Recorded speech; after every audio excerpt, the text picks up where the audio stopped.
ইমানের পরীক্ষায় যারা পাশ করছে এদের মধ্যে সাহাবায়ে কেরাম তারা ইমানের পরীক্ষায় পাশ করছে।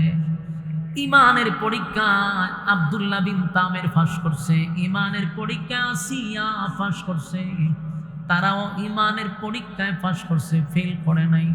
আল্লাহ কয় আমিনু কামা আমানান নাস, ঈমান আনো তাদের মতো। দাবির বেলা সুদখোর ঘুষখোর সবাই তো নিজের দাবি করে ইমানদার। এই দাবি আমার তোমার সবার দাবির নাম ইমানদার নয়। ইমান আনতে হবে যারা ইমানের পরীক্ষায় পাশ করছে, ঠিক না বেটি? আমার যুবক ভাইরা, আল্লাহ বলেন ওয়ালাকাদ কাররামনা বানি আদম, আদমকে আমি সম্মান আর মর্যাদা দিয়া বানাইছি। এরে আদমের চেয়ে সম্মান কারো নাই। ফেরেশতাকে নূর দিয়া বানাইছি, ফেরেশতাদেরকে নূর দিয়া বানাইছি। কিন্তু আমি আল্লাহ ফেরেশতাদেরকে সৃষ্টির শ্রেষ্ঠ বলি নাই। মানুষ বানাইলাম মাটি দিয়া, মানুষকে আমি সৃষ্টির শ্রেষ্ঠ বললাম। মানুষ সৃষ্টির শ্রেষ্ঠ হয় কখন? কুকুর বিড়ালের চেয়ে নিকৃষ্ট হয় কখন? যার ভিতরে ঈমান আছে, নেক আমল আছে, ওই মানুষটা হয় সৃষ্টির শ্রেষ্ঠ। ঈমান আর নেক আমল যদি থাকে তাহলে সৃষ্টির শ্রেষ্ঠ হয়। ঈমান নাই, নেক আমল নাই, এটা কুত্তা বিলার চেয়ে নিকৃষ্ট হয়। কথা বলেন না? আমার যুবক ভাইরা, আল্লাহ বলেন আর রহমান আল্লামাল কুরআন খালাকাল ইনসান। এখানে দেখেন বাংলা অর্থটা যদি আপনি পড়েন, আর রহমান দয়ালু আল্লাহ, আল্লামাল কুরআন শিক্ষা দিলেন কোরআন, খালাকাল ইনসান সৃষ্টি করলেন মানুষ। এখন শুধু আপনি বাংলা পড়েন, দয়ালু আল্লাহ শিক্ষা দিলেন কোরআন, সৃষ্টি করলেন মানুষ। বলুন তো দেখি, আপনাদের কাছে আমি জানতে চাই, পৃথিবীতে মানুষ আগে আসছে না কোরআন আগে আসছে? কথা বলুন, কোরআন আগে আসছে? কি পরিমাণ বুঝেন আপনারা? মানুষ আসছে বহু আগে, কোরআন আসছে বহু পরে। কিন্তু আল্লাহ কি কইছে? আগে কোরআন শিক্ষা দিছি, পরে মানুষ বানাইছি। অথচ আমরা দেখতেছি মানুষ আসছে বহু আগে, কোরআন আসছে বহু পরে। কিন্তু আল্লাহ কি কয়? কোরআন শিক্ষা দিছি আগে, মানুষ বানাইছি আমি পরে। তাহলে বোঝা গেল কোরআন এখানে আগে শব্দ আসছে না কেন? তাহলে আমরা দেখতেছি একটা, আল্লাহ বলতেছে আর একটা। বিষয়টা কিরকম? এটা আমাদের বুঝার ভুল। এই জন্যই কোরআন বুঝতে গেলে মাদ্রাসায় পড়তে হয়। কথা বুঝতেছেন? বাংলা পড়া আপনি যদি যান ব্যাখ্যা দিতেন, তাহলে এই সমস্ত মুসিবতে পড়বেন। এখন একজন বাংলা শিক্ষিত যদি অর্থ তুলে যে আল্লাহ কোরআন শিক্ষা দিছে, মানুষ বানাইছে, এই দিন কোরআন আগে আনছে পরে মানুষ, আপনি হারা দিনে দোয়াজ করবেন যে দেখছো মানুষ কিন্তু বহু পরে কোরআন আগে আইছে। ওই তো আল্লাহ কি কয়? তো এটা বুঝার জন্য আপনাকে মাদ্রাসায় পড়তে হবে। কথা কি বুঝতেছেন? আমার যুবক ভাইরা, প্রথমত বুঝতে গেলে মানুষ হলো দুই প্রকার। জোরে কোন কয় প্রকার? মানুষ কয় প্রকার? দুই প্রকার। মানুষ দুই প্রকার। একদল মানুষ সৃষ্টির শ্রেষ্ঠ, আর একদল মানুষ কুকুর বিড়ালের চেয়ে নিকৃষ্ট। তাহলে মানুষ কয় প্রকার পাইছি? দুই প্রকার। বাংলার একটা ভাষা আপনাদেরকে বুঝাইয়া দিই। আমরা যখন ছোটবেলায় মাদ্রাসায় পড়তাম, মাদ্রাসার থেকে বাইকে টেকে বাড়িতে গেলে পড়ে দাদা দাদি আমরা বুঝাইতো, ভাই লেখাপড়া কইরা মানুষ হোক। এটি আপনারা কয়নি? লেখাপড়া কইরা মানুষ হোক। ছোটবেলা চিন্তা করতাম, দেখতে তো মানুষের মতোই আমার লাগে, আমার দিকে মানুষই তো। এটা মাথা তার ঢুকতেছে না, ঘটনাটা কি? আমার খালি হয়তো মানুষ হোক, মানুষ হোক, ফোরালায় ওরা মানুষ হোক। তো দেখতে তো মানুষ, আবার হয় মানুষ হোক। তাদের অর্থটা বুঝি নাই, কিন্তু এখন বুঝছি। তাদের উদ্দেশ্য ছিল মানুষ দুই প্রকার। বলুন মানুষ কয় প্রকার? কারণ তারা যেটা বুঝাইছে, লেখাপড়া করে মানুষ হও মানে লেখাপড়া করে যে সে গুণগত মানুষ হয়।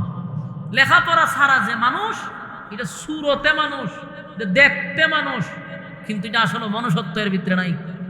এই জন্য লেখাপড়া করলে মানুষটা হয় গুণগত মানুষ। ঠিক না বেঠি? তা আল্লাহও কিন্তু একইভাবে বুঝাইছেন।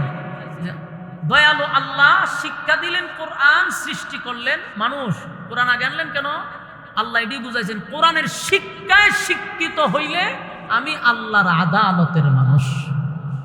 কথা কি বুঝতেছেন? কোন শিক্ষায় শিক্ষিত হইলে? কোরআনের শিক্ষায় শিক্ষিত হইলে তুমি আমি আল্লাহর আদালতের মানুষ, আর না হয় তুমি দেখতে মানুষ সুরতে মানুষ। মানুষ তো দুই প্রকার। আমার যুবক ভাইরা, মানুষ হইতে গেলে কোরআনের শিক্ষা ছাড়া বিকল্প কোনো রাস্তা নাই। কথা কি বুঝতে পারছেন? কোরআনের শিক্ষা ছাড়া বিকল্প কোনো রাস্তা নাই। আল্লাহ বলেন মানুষ দুই প্রকার। ওয়ালাকাদ কাররামনা বানি আদম, আমি আদমের সম্মান আর মর্যাদা বেশি দিলাম, সৃষ্টির শ্রেষ্ঠ বানাইলাম।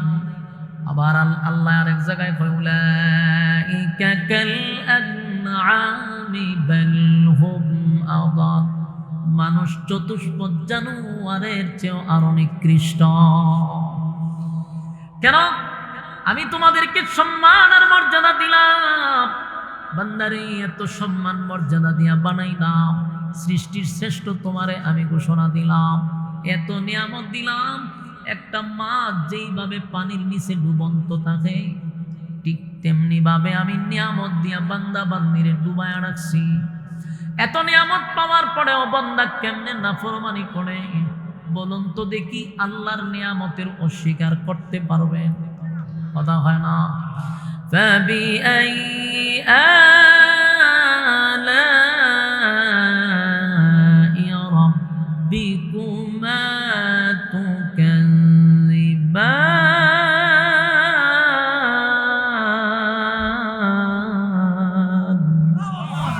আল্লাহ বলেন কোন কোন নিয়ামতের অস্বীকার করবি? ক বান্দা, যেইভাবে মাছ ডুবন্ত তাকে আমি নিয়ামত দিয়া ডুবায় রাখছি, এত নিয়ামত পাওয়ার পরেও যদি আমি আল্লাহর গোলামি না করস, আমি তো বানাইছিলাম গোলামির জন্য, আমি তোদেরকে সৃষ্টি করছিলাম গোলামির জন্য।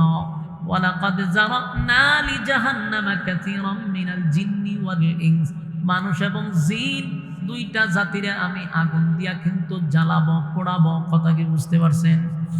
আমার যুবক ভাইরা, লাহুম কুলুবুন লা ইয়াফকাহুনা বিহা ওয়া লাহুম আ'য়ুনুন লা ইউবসিরুনা বিহা ওয়া লাহুম আযানুন লা ইয়াসমাউনা বিহা। আমি যাদেরকে কান দিলাম শোনার জন্য, আরে চক্ষু দিলাম দেখার জন্য, অন্তর দিলাম বুঝার জন্য। কান দিয়া দেখার কি কথা, কান দিয়া কি শোনার কথা ছিল, কি শুনলি? চোখ দিয়া কি দেখার কথা ছিল রে, কি দেখলি? অন্তর দিয়া কি ভাবার কথা ছিল, বান্দা কি ভাবলি? এত কিছু দেওয়ার পরও যেহেতু আমি আল্লাহর কথা মানলি না, শুনলি না, বুঝলি না, উলাইকা কাল আনআম, উলাইকা কাল আনআম পর্যন্ত যদি আল্লাহ রাইখা দিত, তাও তো আমার মান সম্মান থাকতো। কিন্তু আল্লাহ হয় বালহুম আদাল, তোরা এর চেয়েও নিকৃষ্ট। ঠিক না বেটি? হ্যাঁ, কথা বলবেন। উলাইকা কাল আনআম এতটুকু রাখলে মোটামুটি ইজ্জত লিয়ে বাড়ি যেতাম না। কিন্তু আল্লাহ কি কয়? এর থেকে তোরা নিকৃষ্ট। তো এর থেকে নিকৃষ্ট কেমনে হলাম? এটা আপনার বাস্তবতা দিয়ে আমি বুঝাই দিতে পারবো। শুনবেন যে আসলে আল্লাহ আমরা কুত্তা বিলের সমান বলে নাই, বলছে কুত্তা বিলের চেয়ে নিকৃষ্ট। কেন বললেন? এটার বাস্তবতা আমাদের চোখের সামনে আছে। গরু, ছাগল, কুকুর, বিড়াল জীবনে দেখছেন বাথরুমে গিয়ে ফসরা পায়খানা করতে? কথা হয় না? তাহলে এরা কেমনে করে? রাস্তাঘাটের যেখানেও মনে চাই কেন? ঠিক না বেটি? পয়সা না খারিয়া? কথা হয় না? অন্য প্রাণীরা তো খারিয়াই করে, কিন্তু কুত্তা একটু ব্যতিক্রম, শুধু খারিয়া না, দেখাইয়া করে। ঠিক না বেটি? এই যে কুকুর, গরু, ছাগল, বিভিন্ন প্রাণীরা দাঁড়ায় প্রস্রাব করে, যে বুঝা না বুঝা, না বুঝা করে। কিন্তু আশ্চর্যের ব্যাপার, মানুষের ঘরে জন্ম নিয়েও মানুষ খারুইয়া মুতে দেখছেন না আপনারা? হ্যাঁ, হে যে খারুইয়া মুতলো, হে বুঝা না বুঝা মুতছে? হে বুঝা খারুইয়া মুতে, গরু ছাগল না বুঝা খারুইয়া মুতে, দুটোটা কি সমান নেই? হ্যাঁ, কথা বল না, সমান। আমি যে একটা অপরাধ যদি করি, আর এখানে একটা বাচ্চা বয়সে 7 বছরের, হে যদি এক অপরাধ করে, এই দুজনের বিচার কি এক সমান হবে? ও বুঝলে হে বুঝছে না এটা করছে, আপনি তো বুঝছে শুনে কামটা করলেন, বিচার কি সমান হয়? তাহলে গরু ছাগল না বুঝছে যে অপরাধ করে, তুমি মানুষ বুঝছে শুনে একই অপরাধ করো। গরু ছাগলের কি বিয়া শাদী আসেনি? হ্যাঁ, কুত্তা কুত্তির বিয়া শাদী আসেনি? আপনারা কেমন কথা বুঝো? বুঝতে একটু হানা করে। কুকুর কুকুরনির কোনো বিয়া শাদী? ভাদ্র মাস আসলে দেখবেন একটা কুকুরনির লোকে 10টা কুত্তা থাকে, বয়ফ্রেন্ড, কি ফ্রেন্ড, কুত্তি একটা কিন্তু 10টা ঘুরে, বিয়া শাদী নাই। এটা তো না বুঝছে আর বিয়ে শাদী করে না, যেমনি মনে আছে এমনি তাদের বাচ্চা কাচ্চা জন্ম নেয়। কিন্তু মানুষের ঘরে জন্ম নিয়েও দেখা যায় বিয়া শাদী ছাড়া একটা মাইয়া ফানের 10টা 15টা ফুলাফান বয়ফ্রেন্ড থাকে। তাহলে কুত্তির মধ্যে আর তার মধ্যে ব্যবধানটা কোথায়? তাহলে কুত্তি করলো না বুঝা, তুই মানুষের ঘরে জন্ম নিয়ে কাম করলি বুঝা শুন না, তুই সমান হস কেন? আল্লাহ যে উলাইকা কাল আনআম এতটুক রাখছে না কেন? আমরা সমান না, আমরা এর থেকে নিকৃষ্ট, কারণ আমরা কাজ করি বুঝা, গরু ছাগল করে না বুঝা। কথা হয় না? এই জন্য আল্লাহ সমান কইছে না, কইছে এর থেকেও নিকৃষ্ট। আমার যুবক ভাইরা কথাগুলি দিলের কান লাগায় শুনেন। আল্লাহ কয় আমি সম্মান মর্যাদা দিয়া বানাইছিলাম, এত মহব্বত করে বান্দা বানাইছি, জাহান্নামের আগুনে পোড়ানোর জন্য বানাই নাই। প্রত্যেকটা মানুষের নামে নামে আমি জান্নাত বানাইছি। বানাইয়া বান্দা তোদেরকে দুনিয়া নামক জায়গায় পাঠাইলাম পরীক্ষা দে, ফাঁস এবং ফেইলের মাধ্যমে জান্নাত দিব। কথা কি বুঝতেছেন? জান্নাত দিবে আল্লাহ ওয়াদা করছে, কানাত লাহুম জান্নাতুল ফিরদাউসি নুজুলা। আল্লাহ জান্নাতুল ফিরদাউসের মেহমান বানাবে। মালিক ওয়াদা করছে রে, মালিক তো ওয়াদা করছে আমাদেরকে জান্নাত দিবে, কিন্তু মালিক 2টা শর্ত দিছে, একটা হলো ঈমান আর একটা হলো নেকামল। ঠিক না বেটি? ঈমান এবং নেকামল, ঈমান এবং নেকামল লইয়া যদি কবরে আসতে পারো বান্দা, আমি ওয়াদা দিলাম জান্নাতের নাজ নিয়ামত দিব, কিন্তু ঈমান আর নেকামল না লইয়া কবরে গেলে উপায় থাকবে না। ঠিক না?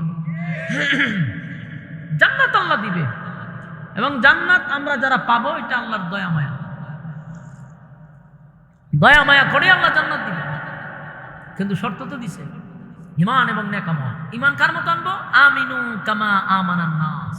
ঈমান আনবা দাবির বেলা নয়, ঈমান আনতে হবে সাহাবায়ে কেরামদের মতো, ঈমান আনতে হবে আব্দুল্লাহ বিন তামেরের মতো, ঈমান আনতে হবে আসিয়ার মতো। ফেরাউনের ঘর থেকে ঈমান আনছে, ফেরাউনের ঘর থেকে ঈমানের পরীক্ষায় ফার্স্ট ডিভিশনে পাস করছে। কথা কি বুঝতেছে? সাধারণ কোনো মহিলা আসিয়া ছিল না। পৃথিবী বিখ্যাত 4 জন মহিলার মধ্যে আসিয়া একজন, কিন্তু তার স্বামী ছিল ফেরাউন। ভালো মানুষের ঘরে সংসার করছে, কথা দি হয় না? ফেরাউনের মতো খারাপ মানুষ তো কেউ নাই। তুই খারাপ মানুষের ঘরে সংসার করে সে পৃথিবী বিখ্যাত একজন মহিলা। আমরার মহিলারা যদি এখন কোনো ওয়াজ নসিহত করি, এরা আমরার ঘরের বেড়াটা বালানো হয়েছে, খুব খারাপের খারাপ বেটাটা বালানো। না না, আমার তো মনটা চাই ওয়াজ করতাম যে ফেরাউনের চেয়ে কি বেটা খারাপ? কথা কন্যা দি, ফেরাউনের চেয়ে খারাপ নেই। ফেরাউন তো মানুষকে দূরে দূরে পেরাক মারতো, তোমার জামাই তোমার দূরে দূরে পেরাক মারে না। ফেরাউন 90,000 নবজাতক শিশুরে জবাই করছে। এখানকার মহিলাদের জামাই কি 90,000 শিশু জবাই করছে? তাহলে এই বেচারার ঘর সংসার করে আসিয়া পৃথিবী বিখ্যাত 4 জন মহিলার মধ্যে একজন, এবং দুনিয়ায় থাকতেই জান্নাতের নাজ নিয়ামত আল্লাহ দেখাইয়া তারপরে দুনিয়াতে নিছে। নাজিনি সুবহানাল্লাহ। আমার যুবক ভাইরা, এর একটা নাম্বার কারণ হলো জান্নাতের প্রতি আমাদের একটা লোভ থাকতে হবে, জান্নাতের প্রতি আমাদের লালসা থাকতে হবে। লোভ আর লালসা যেখানে নাই সেখানে কোনো জীবনে কেউ সাকসেস হইতে পারে না। আপনার যদি একটা কাজের প্রতি আগ্রহ না থাকে, এটার প্রতি আপনার লোভ না থাকে, তাহলে আপনি কি কোনোদিন সফলতা অর্জন করতে পারবেন? তখন না। জান্নাত এমন একটা জিনিস যেটার প্রতি আমার আকর্ষণ থাকতে হবে। যার জান্নাতের প্রতি লোভ আর আকর্ষণ আছে, সেই রাত্রের বেলা ঠান্ডা পানি দিয়ে উজু করে আল্লাহর কুদরতি পায়ের সামনে দাঁড়ায় যায়, কারণ তার লোভ আর আকর্ষণ হলো জান্নাতের প্রতি। এই জন্য বিছনার থেকে উঠে যায়, আল্লাহর ইবাদত বন্দেগী করে। এই যে মাস চলতেছে শাবান মাস, এই মাসের ভিতরে জীবনের গুনাহ মাফ করাইতে হবে। কারণ রমজান মাসের আগে যদি গুনাহ মাফ করাইতে পারেন, তাহলে রমজান মাসের ইবাদত বন্দেগীর মধ্যে আপনি একটা মজা পাবেন, স্বাদ পাবেন। গুনাহ লইয়া ইবাদতের মধ্যে মজা নাই। কথা কি বুঝতেছেন নি? গুনাহ ইবাদতে মজা দেয় না। ইবাদতের মধ্যে মজা পাইতে গেলে আপনাকে গুনাহ মাফ করাইতে হবে। তাহলে আপনি দেখবেন নামাজ পড়তে ভালো লাগে, সেজদা দিতে ভালো লাগে। আর এখন দেখেন না, ইমাম সাহেব যদি সেজদা একটু বেশি দেরি করে, পিছন থেকে মুসল্লিরা সিগনাল দেয়, গলা খাকি দেয়, কুতানি দেয়, কেন? এর ভাল লাগতেছে না। আমার কথা কি ঠিক নেই? এ যে সেজদা তুলে রয়েছে, ইমাম সাহেব একটু দেরি করছে, এর সহ্যই তো আছে না। হ্যাঁ, কুথানি দেয় যে ইমাম সাহেব আমি উঠতে জানলাম। আর বেশি লম্বা নামাজ পড়লে পরে দেখো দূর দূর দূর দূর যে লম্বা নামাজ পড়ায় জায়গা তো নেই, মসজিদে তাড়াতাড়ি পড়ায়। কেন জানেন? এর মজা লাগে না, মজা লাগে না। আর যখন গুনাহ থাকবে না, তখন যত সেজদা লম্বা দিবে তত আপনার মজাই লাগবে। যে ইমাম সাহেব আরো লম্বা করুক, কেরাত আরো বড় করুক, শান্তি লাগবে। কেন লাগে না? যারা মক্কা মদিনায় গেছেন দেখবেন সেখানকার তারাবি আর বাংলাদেশের তারাবি কি সমান? ওখানে এরা ধীরে ধীরে পড়তেছে, যত পড়ে মজাই লাগে, মজাই লাগে, শুনতেই মন চায়, যে মন চায় সারা রাত পড়ুক, সারা রাত দাঁড়ায় থাকি। সুবহানাল্লাহ।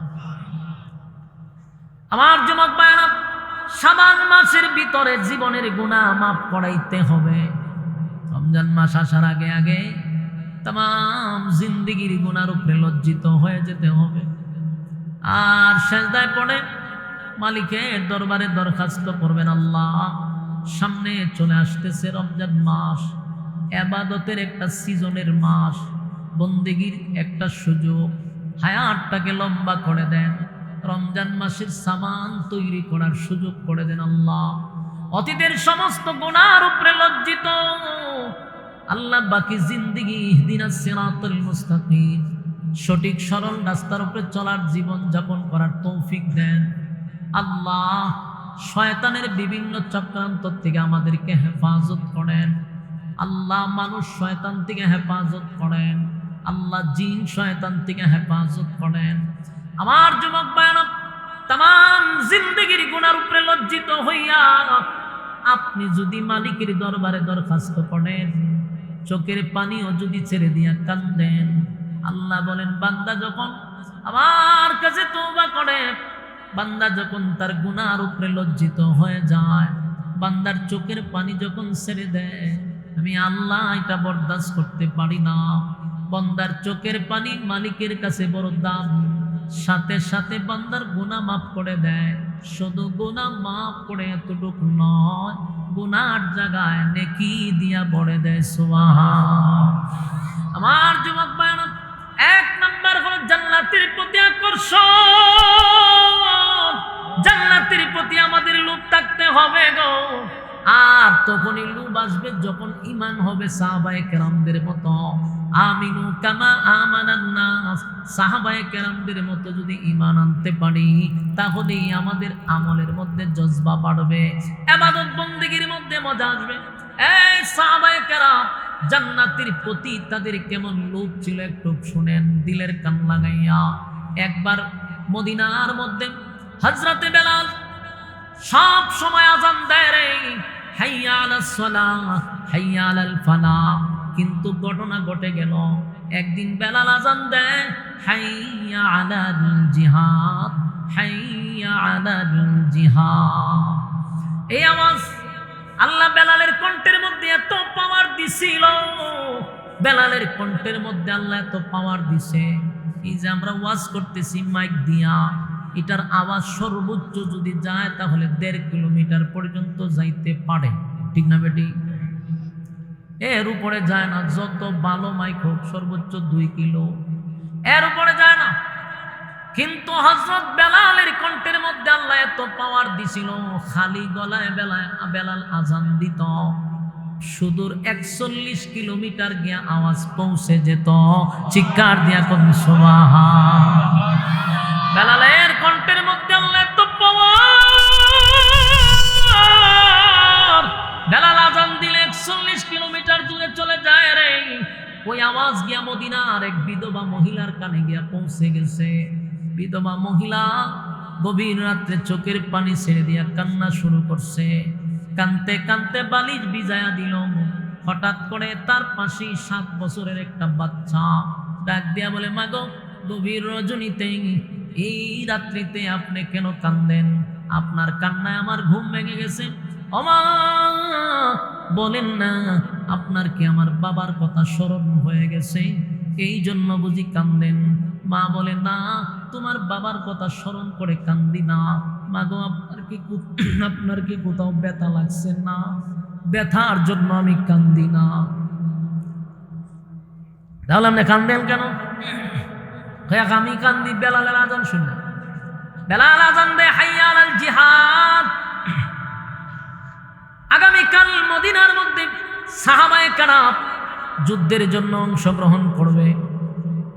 বেলাল যুদ্ধে অংশ নেওয়ার জন্য মদিনার মানুষকে আহ্বান করতেছিল। সন্তান রে, আমি কান্দি এই জন্য, গত যুদ্ধে তোমার আব্বা যুদ্ধের ময়দানে গিয়া শাহাদাত বরণ করছে। এবার নবীর সঙ্গে আবার বেঈমানের যুদ্ধ শুরু হয়ে গেল। কিন্তু আমি চিন্তায় পড়ে গেছি, এই মদিনার কত মা কিয়ামতের কঠিন ময়দানে আল্লাহর সামনে শহীদের মা হইয়া দাঁড়াবে। তাদের সন্তান আছে, যুদ্ধের ময়দানে পাঠাবে। তারা যদি শাহাদাত বরণ করে, ওই মা গুলি হাসরের মাঠে আল্লাহর সামনে শহীদের মা হইয়া দাঁড়াবে। আমার কপালে তো খারাপ, আমার একটা উপযুক্ত সন্তান নাই যে নবীর সাথে আমি যুদ্ধের ময়দানে পাঠাবো, আর আমি হাসরের মাঠে আল্লাহর সামনে শহীদের মা হইয়া দাঁড়াবো। এই ব্যথায় ব্যতীত হইয়া আমি কান্দি। আমার মনে বড় কষ্ট, আমার একটা উপযুক্ত সন্তান নাই। ওই 7 বছরের বাচ্চা মার চোখের পানি গুলা মুছে দেয় আর বলে, মাগো, এই কারণে বুঝি আপনার চোখে পানি না, মা কান্দেন না, আমি তো এখনো বেঁচে আছি। প্রয়োজনে আমি যুদ্ধের ময়দানে গিয়া শহীদ হইয়া আপনাকে আমি শহীদের মা বানায়া দিব, তারপরও আপনার চোখের পানি মা মুছেন। মা চোখের পানি মুছল।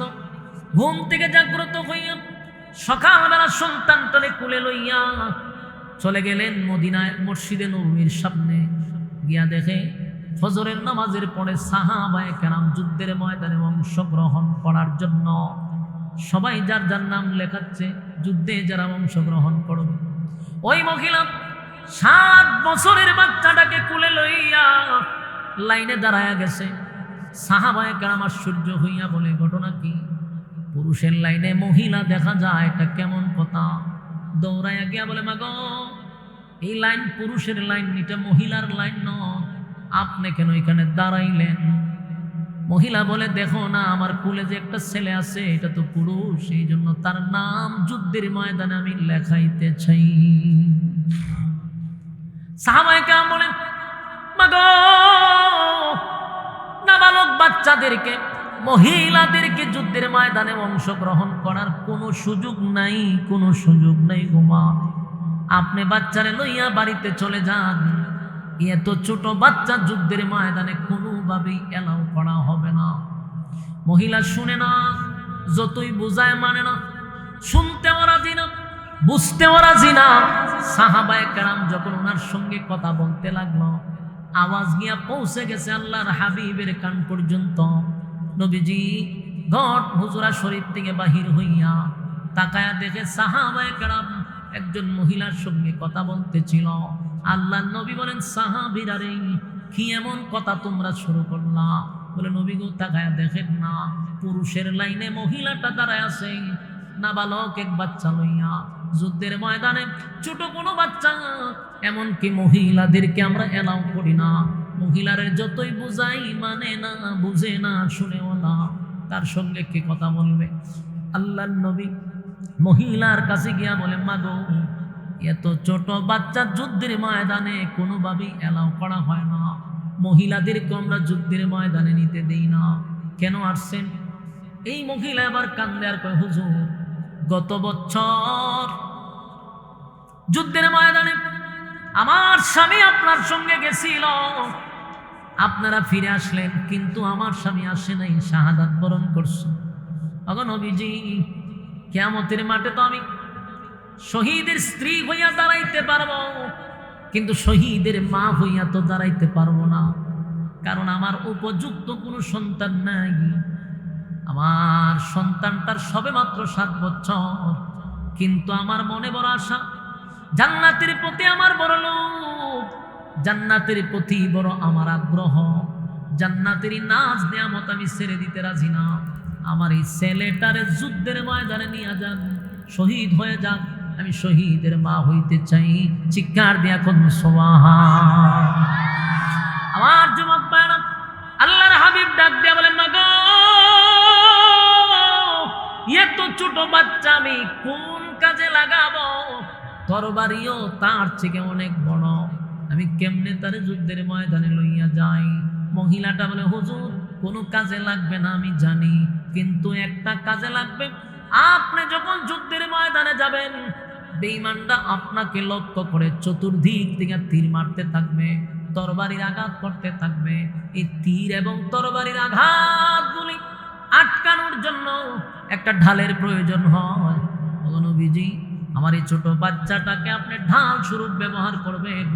ডান দিকে তীর আসলে আমার বাচ্চাটাকে ডান দিকে ধরে রাখবেন, আমার যদি বাম দিকে আসে বাম দিকে ধরে রাখবেন, সামন দিকে তীর আসলে সামন দিকে ধরে রাখবেন। একটা তীরের আঘাত যেন আপনি নবীর শরীরে না পড়ে, আমার বাচ্চা শরীর জাজরা হয়ে যাক, আমার মনে কোনো কষ্ট নাই, কিন্তু আল্লাহ নবীর শরীরে একটা তীরের আঘাত করবে, সহ্য করা যায় না।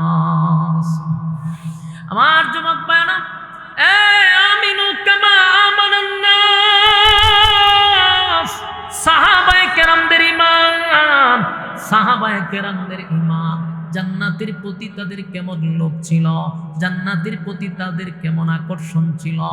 এই মহিলা যখন বলতেছিল, আল্লাহর নবীর চোখ দিয়া পানি চলে আসছে, এত মায়া আর এত মহব্বত, এত ভালোবাসা। আল্লাহর নবী বলেন, ওগো মা, যতই আপনি বোঝান, কিন্তু এই বাচ্চা তো যুদ্ধের ময়দানে নেওয়া যাবে না।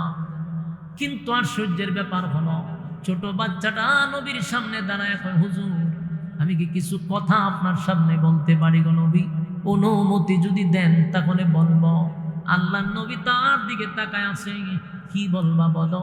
বলে, হুজুর আমার আম্মা যখন চুলার ভিতরে আগুন ধরায়, আমি তাকায়া দেখি বড় বড় লাকড়িগুলা আগে দেয় না, ছোট ছোট লাকড়িগুলা চুলার ভিতরে আগে দেয়। যদি আগুনটা ধরে যায় তখন বড় বড় লাকড়িগুলা পরে ঢুকায়। আগার নবীজি যুদ্ধের ময়দানে আমার মতো বাচ্চাটাকে যুদ্ধের ময়দানে পাঠাইয়া যুদ্ধের ময়দানের আগুনটা আপনি ধরায়া দেন, আমি শহীদ হয়ে আগুন ধরায়া দিব। বড় বড় সাহাবীরা পরবর্তীতে তারা যুদ্ধের ময়দানে নামবে, চিৎকার দিয়া করুন সুবহান। এই ছোট বাচ্চার ইমানের পাওয়ার, এই বাচ্চার ইমানের পাওয়ার, সাহাবায়ে কেরামদের চোখ দিয়া পানি চলে আসছে। এবে সবে মাত্র 7 বছর, এই বাচ্চার ইমানের কি পরিমাণ পাওয়ার!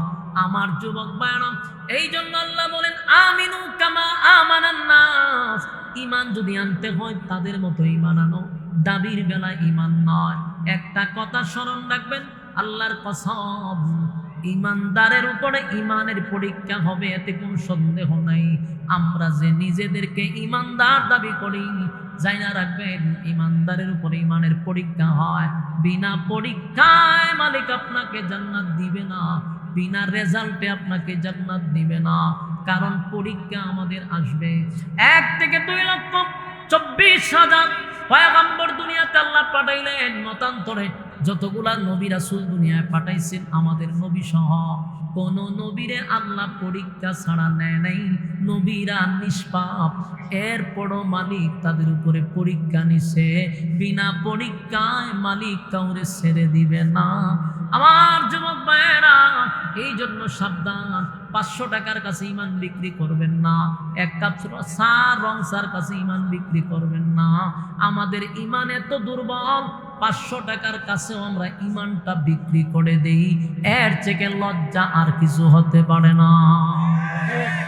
কতটুক আমরা নিচে নামছি, কতটুক নিচে নামছি! 500 টাকার জন্য যে তুই ঈমানটা বিক্রি করলি, 500 টাকা তো তোর একদিনের খরচ, কিন্তু এই 500 টাকার কারণে 5টা বছর এর খেসারত এই জাতিকে দিতে হয়। ঠিক না ঠিক? ঈমানের মধ্যে এত দুর্বলতা আমাদের, এত দুর্বল ঈমান লইয়া আবার জান্নাত চায়। জান্নাত কে তো সোজা, মামুর বাড়ি। দুনিয়া আল্লাহ বিনা শর্তে দেয়, কিন্তু জান্নাত বিনা শর্তে দেয় না। জান্নাত পাইতে গেলে অবশ্যই শর্ত আছে। বলুন কি আছে? 1 নাম্বার হলো তোমার ঈমান, 2 নাম্বার হলো তোমার নেক আমল। আর ঈমান দাবির বেলায় নয়। দাবি তো সুরেও করে, দাবি তো বাটপারেও করে, দাবি ইমাম সাহেবও করে, দাবির বেলায় নয়। ঈমান হতে হবে কাজের বেলায়। ঠিক না ঠিক? আমার যুবক ভাইরা, ঈমান হলো মূল ফাউন্ডেশন। ঈমান আছে যার, দাম আছে তার। ঈমান ছাড়া 4 পয়সার কোনো দাম নাই। ইমান যদি জাররা পরিমাণ লইয়া কবরে যাইতে পারেন, আগাম কোখাম দিনের খাম রাত্রের খাম যা করছেন এইটার জন্য আপনাকে শাস্তি ভোগ করতে হবে।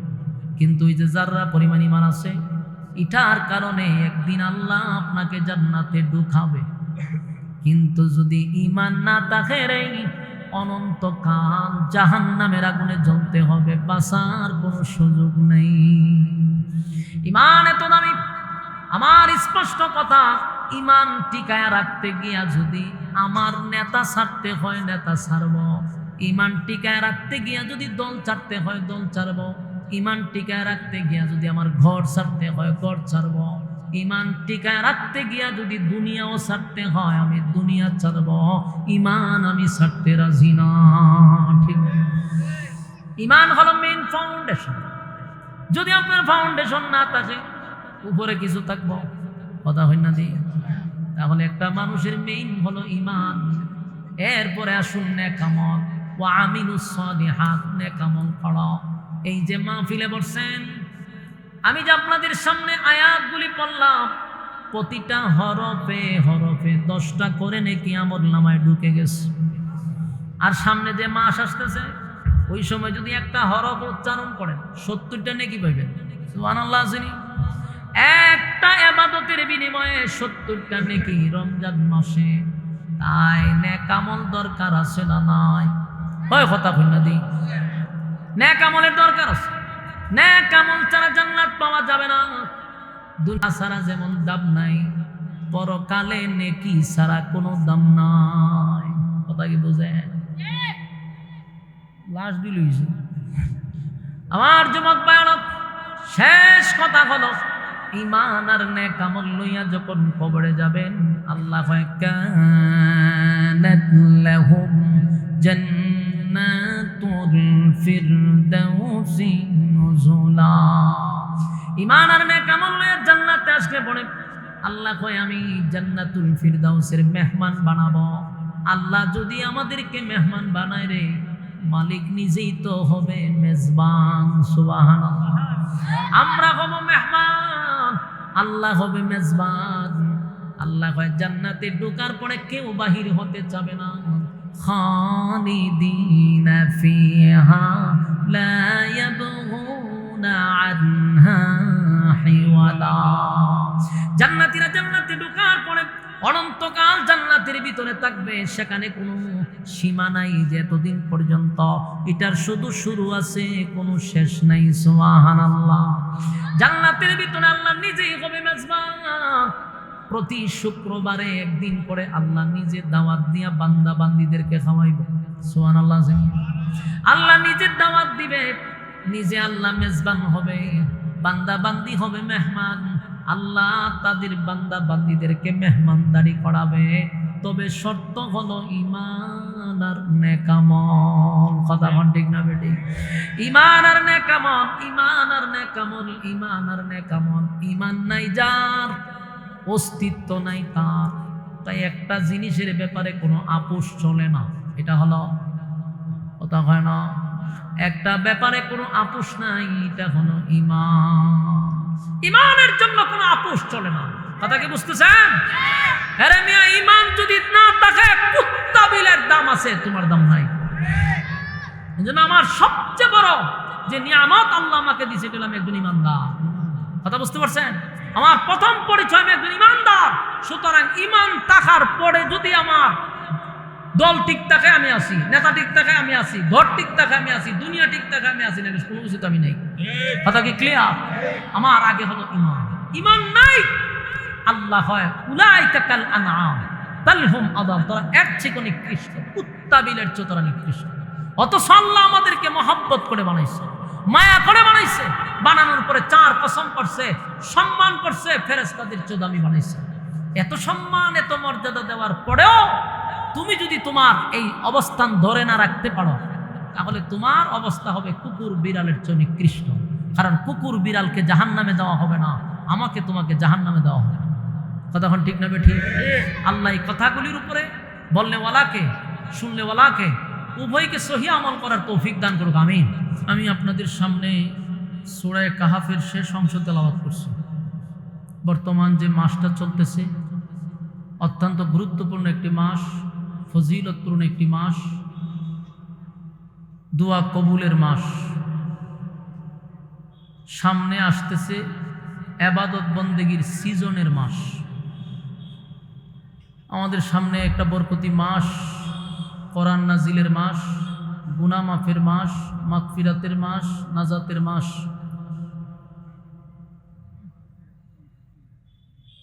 যখন মানুষ ব্যবসা করে, ব্যবসায়ীদের একটা সিজন আছে, প্রত্যেকটা ব্যবসায়ীদের একটা সিজন আছে। ঠিক তেমনিভাবে ইমানদারেরও একটা ইবাদত বন্দি করার একটা সিজন আছে। এই সিজনটার নাম হলো রমাদানুল মুবারক। এই মাস আমাদের সামনে আসতেছে, বোনাস আর বোনাস। এমন একটি মাসকে সামনে রেখে আমরা এখানে বসছি। আল্লাহ রাসূল আগের থেকে দোয়া করতেন, আল্লাহুম্মা বারিক লানা ফি রাজাব ওয়া শাবান ওয়া বাল্লিগনা রমাদান। ওই রজব মাস থেকে রাসূল দোয়া করতেন। কেন?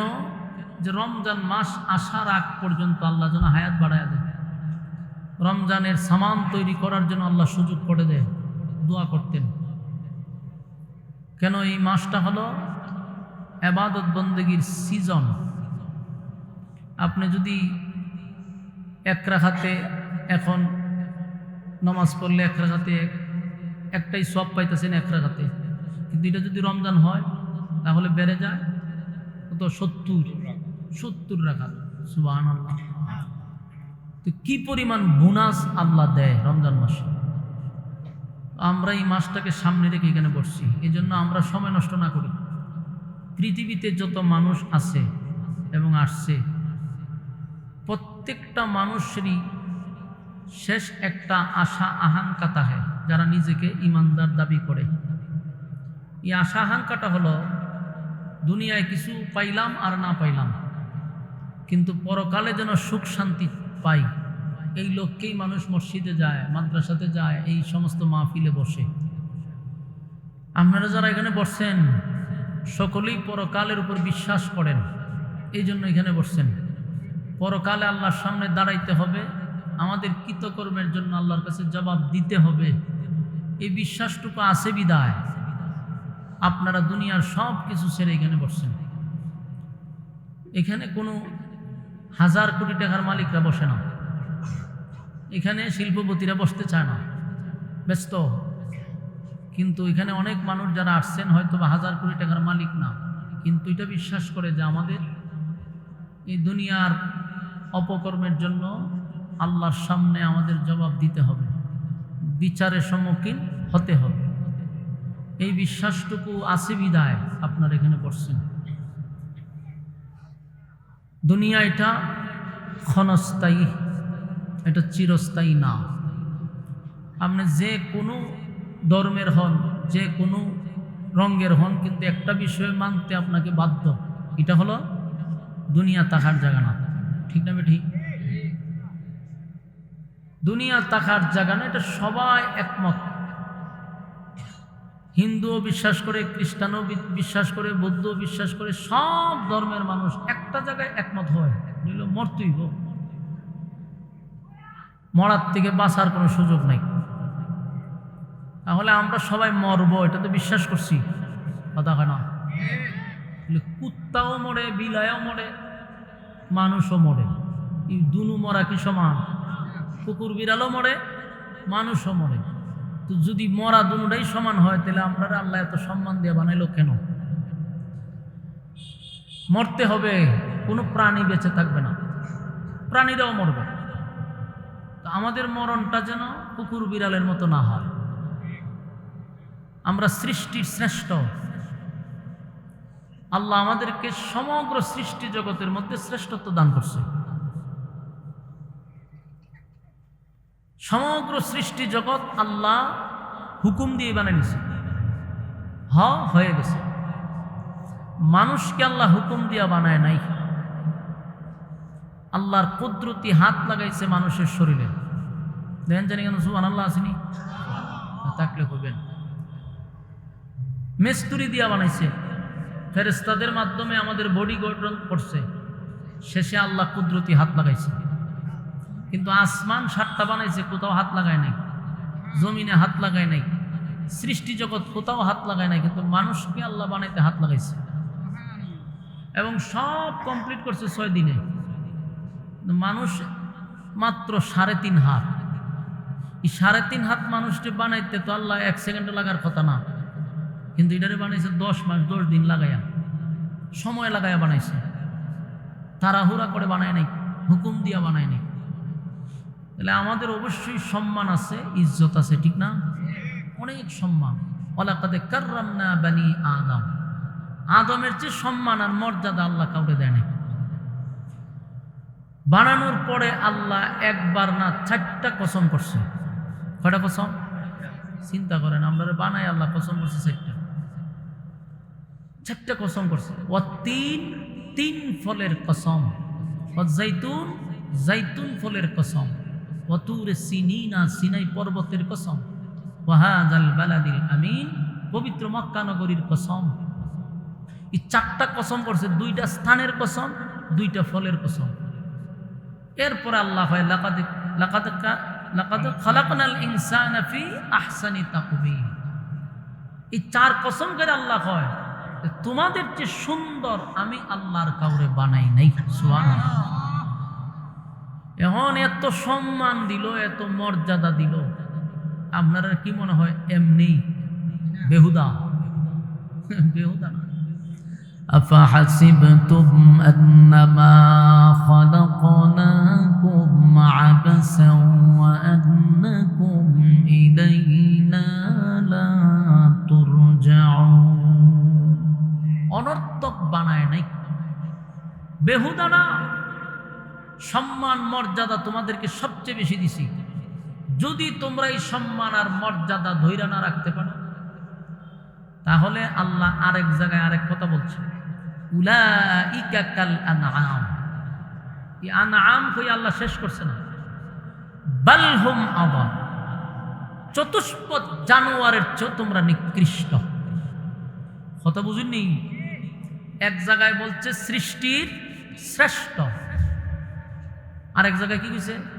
কুত্তা বিলের চেয়েও নিকৃষ্ট। সম্মান সৃষ্টির শ্রেষ্ঠত্ব দান করছে, আবার কুকুর বিড়ালের চেয়ে নিকৃষ্ট বলছে। 2টা জায়গা আপনারা মিলান।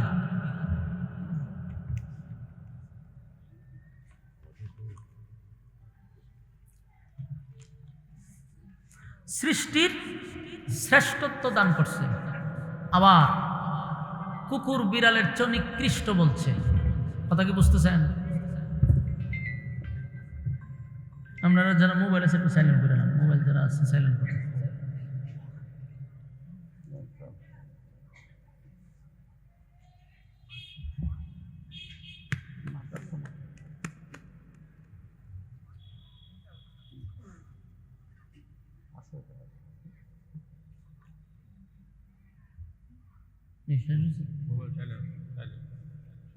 না বলবেন না, কেউ কথা বললে আমার বলবেন, আমি ওয়াজ থামাবো, অসুবিধা না। থামায় আপনার কথা বলবেন, আমি শুনবো, অসুবিধা না। এখন দেখেন, এক জায়গায় আল্লাহ কি বলছে? সৃষ্টির শ্রেষ্ঠ। আরেক জায়গায় কি বলছে? কুত্তা বিলের চেয়েও, কথা হয় না, কুত্তা বিলের চেয়েও। 2 জায়গায় 2 কথা বললো কেন? সৃষ্টির শ্রেষ্ঠ বলছে, আর একবার কুত্তা বিলের চেয়ে নিকৃষ্ট বলছে কেন? এই কেনটাই হলো আমাদের আজকের ওয়াজ। কথা কি বুঝতেছে? কেনটাই হলো আমাদের ওয়াজ। আমি প্রথমে বলছি, দেখেন আল্লাহ 6 দিনে আসমান জমিন সূর্য চন্দ্র গ্রহ নক্ষত্র যা আছে কুল কায়নাত সব বানাই নিছে। কিন্তু একটা 3.5 হাত মানুষ, এটারে বানাইতে আল্লাহ 10 মাস 10 দিন সময় নিছে। এটারে বানাইতে আল্লাহ হুকুম দিয়া না, হাত লাগাইয়া বানাইছে। এরপরে 4টা কসম করছে, এরপরে সৌন্দর্যের বর্ণনা করছে। এত সম্মান মর্যাদা দিয়া মানুষ তোমারে বানাইল, বানানোর পরে আল্লাহ আরেক জায়গায় কেন বলল যে কুত্তা বিলের চেয়ে নিকৃষ্ট? এই বিষয়টা আমাদের বুঝলে আমাদের আর ওয়াজ লাগবে না ইনশাআল্লাহ। আসুন, প্রতিটা মানুষকে আল্লাহ বানাইছে সম্মান দিয়া। আবার আল্লাহ কত বলছে, আমি প্রত্যেকটা মানুষের নামে নামে জান্নাত বানাইছি। ফেরাউন যে এত নিকৃষ্ট মানুষ, তার নামেও জান্নাত, নমরুদের নামেও জান্নাত, আবু জাহেলের নামেও জান্নাত, যত ধরনের জালেম আছে সবার নামে নামে কিন্তু জান্নাত আল্লাহ বানাইছে। কিন্তু বলুন তো দেখি, ফেরাউন জান্নাত পাবে? নমরুদ পাবে? আবু জাহেল পাবে? পাবে না কেন? এখানে আরেকটা কেন পাবে না কেন? আল্লাহ তো তাদের নামে জান্নাত দিচ্ছে, সবার নামে নামে জান্নাত ছিল, জান্নাত সবাই পাবে না। এখন আসুন, আদম এবং হাওয়া, একজন আমাদের আব্বা, একজন আমাদের আম্মা। আম্মা এবং আব্বা ছিল জান্নাতে, আল্লাহ এদেরকে জান্নাতে রাখছে, জান্নাতে বেশ ঘোরাঘুরি করছে, খাইছে, চলছে। কিন্তু কোনো এক কারণে আল্লাহ আব্বা আম্মাকে দুনিয়াতে পাঠাইছে। যদি তারা জান্নাতেই থাকতো, আমরা যদি সেখানেই জন্মগ্রহণ করতাম, তাহলে জন্মসূত্রে জান্নাত পেয়ে নিতাম। এরকম একটা ফিতনা ফাসাদের যুগে আমাদের আসতে হতো না, এতগুলা বিচারের সম্মুখীন হতে হতো না। কেন? আব্বা আম্মা আইছে, আমরা আসছি। এখন আব্বা আম্মা আসেনি, নাই, তারাও চলে গেছে, আমাদেরকেও চলে যেতে হবে। তার মানে তাহারও কোনো সুযোগ। জান্নাত আমাদের নামে থাকার পরও আমরা পাইলাম না কেন? আর আল্লাহ আমরা দুনিয়া পাঠাইলো কেন? আল্লাহ তো আমরা জান্নাতই রাখতে পারতো, সেখানে আমরা জন্মগ্রহণ করতাম, জন্মসূত্রে জান্নাত পাইতাম। দুনিয়া নামক এই ফসাগান্দা জায়গা পাঠাইলো কেন? এর একটা উত্তর হলো যে আল্লাহ এই দুনিয়া নামক জায়গায় পাঠাইছে শুধু একটাই কারণ, যে আমি তোমাদেরকে জান্নাত দিব, শুধু একটা কাজ তোমাদের বাকিটা হলো শুধু পরীক্ষাটা দিবা ফাঁস এবং ফেইলের মাধ্যমে। এই জন্য এই গোটা পৃথিবীটাকে বানাইছে আল্লাহ একটা পরীক্ষার হল, যেখানে শুধু তোমাদেরকে কিছু সময়ের জন্য পাঠাইছি, জাস্ট শুধু একটা পরীক্ষা দেবা, পরীক্ষা ফাঁস করলে আমি তোমাদেরকে জান্নাত দিব। তো জান্নাত দিব, এটা নর্মাল জান্নাতের ওয়াদা করে নাই। আমরা তো কেউ দিলে একটা নর্মাল জিনিস দিতে চাই, কিন্তু আল্লাহ আমরা নর্মাল জান্নাতের ওয়াদা করছেন। আমার তেলাওয়াত কি আয়াত আল্লাহ বলেন, কানাত লাহুম জান্নাতুল ফিরদাউসি নুজুলা। জান্নাতের মধ্যে 8টা জান্নাত আছে, এর মধ্যে ভিআইপি যে জান্নাত, এটার নাম হলো জান্নাতুল ফিরদাউস। তা আল্লাহ আমরা কিন্তু সর্বোচ্চ ভিআইপি জান্নাতের ওয়াদা করছে, যে আমি তোমাদেরকে ওই জান্নাতের মেহমান বানাবো, তবে শর্ত তোমাদেরকে পালন করতে হবে। আর শর্ত পালন করার জায়গাটা হলো দুনিয়া। বলুন, পালন করার জায়গা কি? অল্প সময়, যদিও আমরা এটা 60 বছর 70 বছর, কিন্তু পরকালে এই সময়টা মাত্র কয়েক ঘন্টা। দুনিয়া নামক এই জায়গাতে আমরা যখন কলেজ, ভার্সিটি, মাদ্রাসায় পরীক্ষা দেন, দেখবেন সময় দেয় 3 ঘন্টা হলের ভিতরে। 3 ঘন্টা পরে আপনি চাইলেও হলে থাকতে পারবেন না। ঠিক পরকালীন সেই হিসাবেই আমাদেরকে কয়েক ঘন্টা সময় দিছে পরীক্ষা দেওয়ার জন্য। হলে যখন আপনি ঢুকছেন পরীক্ষা দিবেন, সময় দিছে আপনারা 3 ঘন্টা, কলম লইয়া বইছেন। এরপর আপনার কাছে আসলো প্রশ্ন। এখন প্রশ্ন পাওয়ার পর থেকেই আপনার সময় 3 ঘন্টা।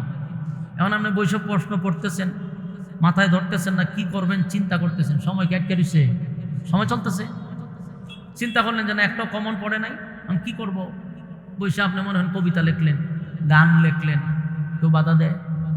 বলুন, বাধা দেয়? যিনি ডিউটি স্যার, উনি মাঝখানটা দেখবেন হাঁটতেছে। আপনি কি গান লেখেন না কি লেখেন, উনি আপনাকে বাধা দেয় না। অনেক সময় স্যারেরা দেখছি দাঁড়ায়, আবার সায়ামনে খুশি দিয়ে দেহে কি তাহলে ভুল লেখলেও আপনারা বাধা দেয় না, মারেও না। যে স্যার ক্লাস টাইমে ফিরের সামনে তুলে লাবাই দিয়ে, কিন্তু দেখা যায় হলের ভিতরে এই স্যার একটা টু শব্দও করে না, আপনারা ধমকও দেয় না। কেন? যে পরীক্ষার হল, এখানে তার স্বাধীনতা আছে, তার যা মনে চায় তার লিখতে থাক, কারণ একটা রেজাল্ট আছে। ঠিক না ঠিক? যা মন চায় লিখতে থাক, কিন্তু যেদিন তোমার রেজাল্ট বাহির হবে সেদিন সান্দু বুঝবা তুমি কি লিখছিলা। ঠিক না বেটি? আমরা যখন গভীর রাত্রে তাহাজ্জুদের নামাজের জন্য কেউ উঠে, ফেরেশতা আপনার হাওয়া সাবাতা দূরে রাখে, নামাজ পড়িস না। আপনি যখন গভীর রাত্রে জেনাবে বিচারে লিপ্ত হন, ফেরেশতা আপনারা দূরে রাখে। দুনো কাজে আপনারা সুযোগ দিছে করতে, তা কারণ রেজাল্ট আছে। বলুন, কি আছে? রেজাল্ট। এই জন্য দুনিয়াতে কেউ কাউরে বাধা দেয় না, কারণ সীমিত সময়। আল্লাহ সময়ের কসম করছে, ওয়াল্লাহ সময়ের কসম, ইন্নাল ইনসানা লাফি খুসর। আল্লাহ হয় সময়ের কসম করে বললাম, মানুষ তারা ক্ষতিগ্রস্ত। বলুন, কে কসম করছে? আল্লাহ নিজে কসম করে হইতেছে মানুষ ক্ষতিগ্রস্ত। কেন? মানুষ সময়ের মূল্যায়ন করে না, মানুষ সময়ের মূল্যায়ন করে না। আর এই মূল্যায়ন না করার কারণে আল্লাহ নিজেই বলতেছে তোরা ক্ষতিগ্রস্ত। তাহলে আমরা ক্ষতিগ্রস্তের ডান প্রান্তে দাঁড়ায় আছি। এই জন্য আমি আপনাদেরকে বলবো, আল্লাহ আমাদের জান্নাত পাওয়ার জন্য শর্ত বেশি দিছে না, মাত্র 2টা শর্ত দিছে। বলুন কয়টা শর্ত? 2টা শর্ত। 1 নাম্বার শর্ত হলো ইন্নাল্লাযীনা আমানু। 2 নাম্বার শর্ত হলো ওয়ামিলুস সালিহাত, তোমরা ঈমান আনো, নেক আমল করো। বলুন কি আনতাম কইছে? ঈমান। আরেকটা কি? শর্ত তো 2টা, ঈমান নেক আমল, ঈমান নেক আমল। আমি যদি এখন আপনাদেরকে প্রশ্ন করি যে আপনারা এখানে যারা বসছেন, যারা বাউন্ডারির বাইরে খাড়া দিয়েছেন, যারা 2-1 জন এমন দাঁড়ায় আছেন, যারা তালবাহানা করতেছেন এরা সহ, প্যান্ডেলের ভিতর সহ, স্টেজে যারা বসে আছেন তারা সহ, প্রশ্ন যদি করি আপনারা ঈমানদার না বেঈমান, সকলেই এক বাক্যে বলবেন হুজুর আমরা ঈমানদার। ঠিক না ঠিক? এখানে কেউ নিজেকে বেঈমান দাবি করবে না, আর এখানে কোনো বেঈমান আসেও নাই, সবাই ঈমানদার। ঠিক না ঠিক? এই যে আমরা সবাই দাবি করছি আমরা ঈমানদার, এটা আমাদের দাবি। বলুন এটা আমাদের কি দাবি? তবে একটা কথা জানি না রাখবেন, দাবির নাম ঈমান না। দাবি দিয়া জান্নাত পাওয়া যাবে না। কথা কি বুঝতেছেন? এটার একটা এক্সাম্পল আছে। আপনি দাবি করছেন ঈমানদার, আমি হুজুর মানুষ, আমিও দাবি করছি ঈমান সাহেব, এই যে সভাপতি সাহেব উনিও দাবি করছে ঈমানদার। উনার দাবি আমার দাবি আপনার দাবি তো সমান। এখন আসেন যদি একটা পাক্কা বেনামাজির আপনি জিজ্ঞাসা করেন যে তুই তো জুমার নামাজও পড়স না, বেটা তুই তো ঈদের নামাজও পড়স না, এরকম বেনামাজি আসেনি গোপীনাথপুর? আপনি এরা জিগাইয়েন যে তুই তো নামাজ পড়স না, তোর ঈমান আসেনি? সে বুক তাফা দিয়ে হইব নামাজ না পড়লে কি দিস আমার ঈমান আছে। ঠিক কইছি না বেটি? নামাজ না পড়লো কি কয়? ঈমান আছে। তাহলে হেরো দাবি ঈমানদার, আমি হুজুরেরও দাবি ঈমানদার, সভাপতিরও দাবি ঈমানদার। দাবির বেলায় তো বেনামাজিরও দাবি, হুজুরেরও দাবি, সবারই দাবি। কোনো দাবির বেলায় কোনো কমতি আছে? কথা কইন, বুঝতে কথা কইন। আমার দিকে তাকান, আমরা আমার দিকে তাকান। বলুন আমার যে দাবি বেনামাজির দাবির মধ্যে কোনো বেশ কম আছে? হেও হয় আমি ঈমানদার, আমিও হই ঈমানদার। জেনা করেও হয় ঈমানদার, সুদ করেও হয় ঈমানদার, ঘুষ করেও হয় নিজের ঈমানদার, সাদাবাজেও হয় ঈমানদার, টেন্ডারবাজেও হয় ঈমানদার, দুর্নীতিবাজেও হয় ঈমানদার, ইমাম সাহেবও হয় ঈমানদার, মুসল্লিরাও হয় ঈমানদার। কেউ কি বাদ আছে? সবাই নিজের কি দাবি করে? কিন্তু এই ঈমান লইয়া তো আর জান্নাত পাওয়া যাবে না। বলুন ঈমানদারকে জান্নাত পাওয়া যাবে? তাহলে আমরা কার মতো ঈমান আনবো? আল্লাহ কোরআনে বলছে আমিনু কামা আমানান নাস। আল্লাহ রাব্বুল আলামিন বলেন আমিনু কামা আমানান নাস। ঈমান যদি আনতে হয় তাহলে ওই মানুষদের মতো ঈমান আনো।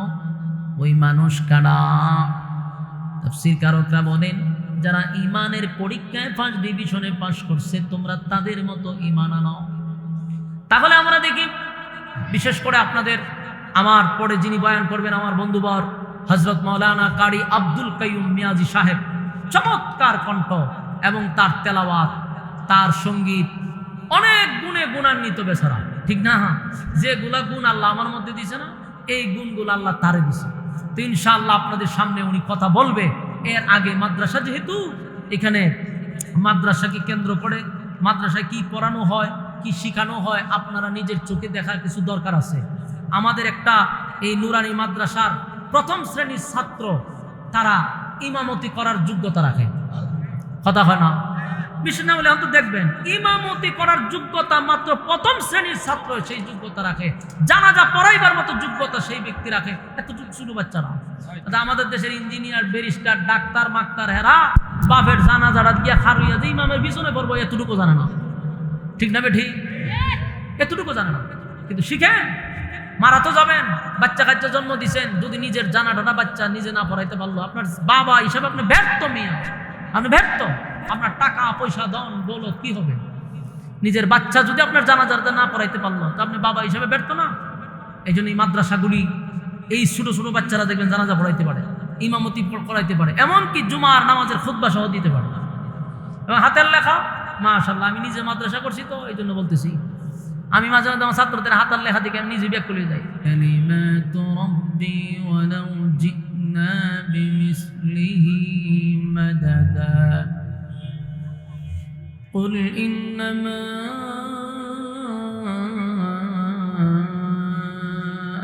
بشر مثلكم يوحى إلي أنما إلهكم إله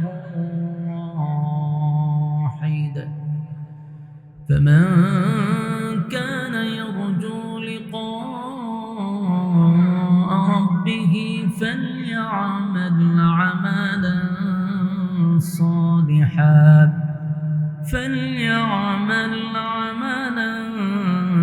صالحا ولا يشرك بعبادة ربه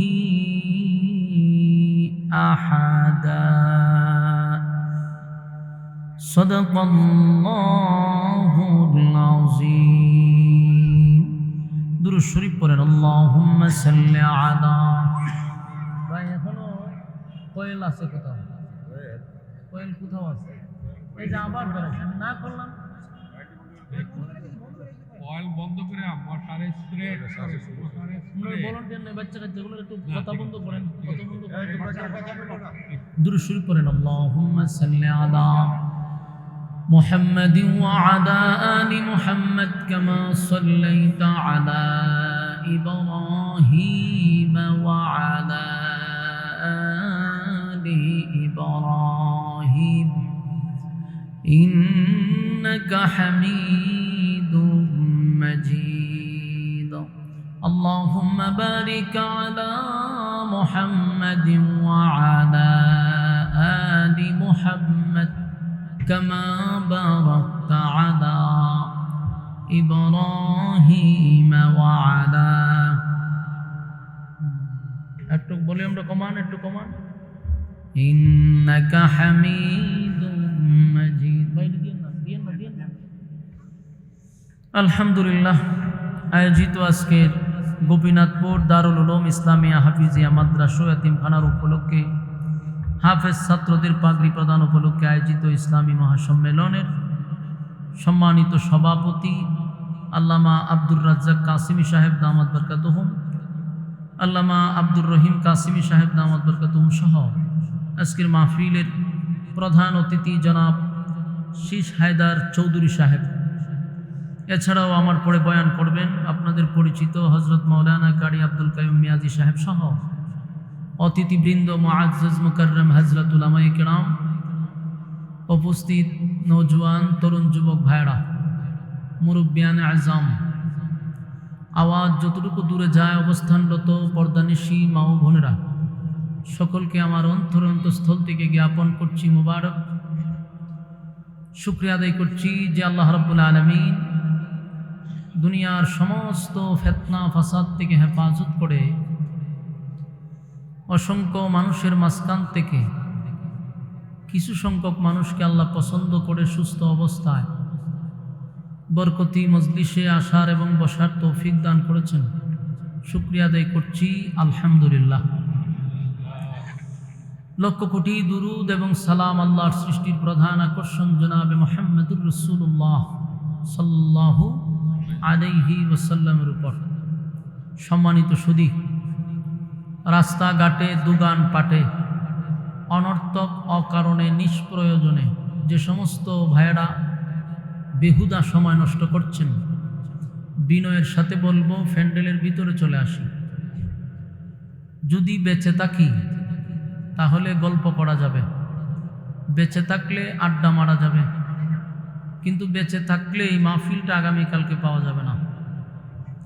এই জন্য গল্প করার সুযোগ আছে, আড্ডা মারার সুযোগ আছে। আমরা এই মজলিসটা আগামীকালকে বেঁচে থাকলে পাওয়ার সম্ভাবনা নাই। এই জন্য আমরা দুনিয়ার সমস্ত কিছু পিছনে রেখে এই মজলিসে বসে যাই। অত্যন্ত গুরুত্বপূর্ণ একটি মজলিস। যতক্ষণ আমরা বসা থাকব, নাজালাত আলাইহিমুস সাকিনা, উপর থেকে সাকিনা রহমত নাজিল হবে। গুনাহ হবে না, এটাই সম্ভব। ফ্যান্ডেলের বাহিরে গেলে গুনাহ হবে, এটাও সম্ভব। তাই গুনাহমুক্ত পরিবেশে আমরা বসে যাই। বা দেশা বয়ান, সময়ও বেশি নাই। আপনারা প্রস্তুতি নিতে নিতে আমার বয়ান হয়তো বা শেষ হয়ে যাবে। এই জন্য আমরা সময়টুকু নষ্ট না করি।